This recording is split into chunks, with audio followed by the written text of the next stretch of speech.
കേന്ദ്ര സർക്കാർ നയങ്ങൾക്കെതിരെ പ്രതിപക്ഷ ട്രേഡ് യൂണിയനുകൾ ആഹ്വാനം ചെയ്ത് 24 മണിക്കൂർ അഖിലേന്ത്യാ പണിമുടക്ക് ഇന്ന് അർദ്ധരാത്രി മുതൽ 25 കോടിയിലധികം പേർ പണിമുടക്കിൽ പങ്കെടുക്കുമെന്ന് തൊഴിലാളി സംഘടനകൾ അറിയിച്ചു. പണിമുടക്ക് കേരളത്തിൽ ഹർത്താൽ പ്രതീതിയാകും.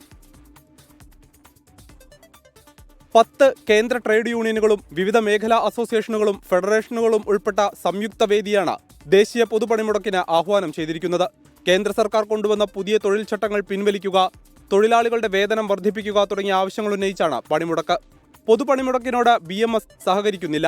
പൊതുപണിമുടക്കിൽ കേരളത്തിൽ പൊതുഗതാഗതം മുടങ്ങും. സർക്കാർ ഓഫീസുകളുടെയും സ്കൂളുകളുടെയും പ്രവർത്തനം തടസ്സപ്പെടും. KSRTC ജീവനക്കാർ പണിമുടക്കിന്റെ ഭാഗമാകില്ലെന്ന് ഗതാഗത മന്ത്രി KB ഗണേഷ് കുമാർ പറഞ്ഞു. KSRTC തൊഴിലാളികളാരും സമരത്തിന് നോട്ടീസ് തന്നിട്ടില്ല. KSRTC ജീവനക്കാരെ സംബന്ധിച്ച് അവർ സന്തുഷ്ടരാണ്. അവർക്ക് ശമ്പളം കറക്റ്റായിട്ട് കൊടുക്കുന്നു, 1-ാം തീയതിക്ക് മുമ്പേ കൊടുക്കുന്നു. കഠിനമായ ജോലി ചെയ്യാൻ കഴിയാത്തവരെ എല്ലാം ലൈറ്റ് ഡ്യൂട്ടിയിലേക്ക് മാറ്റി കൊടുത്തു. ഇതെല്ലാം നമ്മൾ ചെയ്തില്ലേ? പണിമുടക്കിനെ നേരിടാൻ KSRTC MD ഡയസ്നോൺ പ്രഖ്യാപിച്ചു. മന്ത്രിയെ CPIM-ഉം KSRTC യൂണിയനുകളും തള്ളി.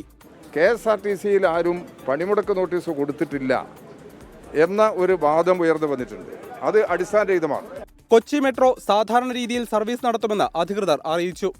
ആശുപത്രി ഉൾപ്പെടെയുള്ള അവശ്യ സേവനങ്ങളെ പണിമുടക്കിൽ നിന്ന് ഒഴിവാക്കിയിട്ടുണ്ട്. 24 തിരുവനന്തപുരം.